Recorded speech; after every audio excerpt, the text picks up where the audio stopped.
Hi guys, Alan from AW Alarms again here today. I thought I would take an opportunity to show you this lovely little Aico alarm controller. It's an EI450.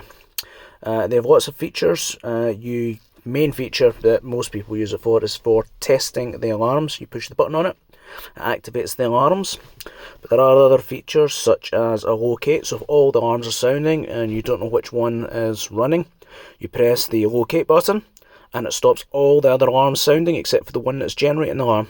Nice little feature. Anyway, here we go. So you see that detector right up the top there, miles up. Client will never ever be able to reach it. This is where this comes in absolutely lovely. It's radio linked, and the client, when they need to complete their test, can come to the alarm control box, push the button,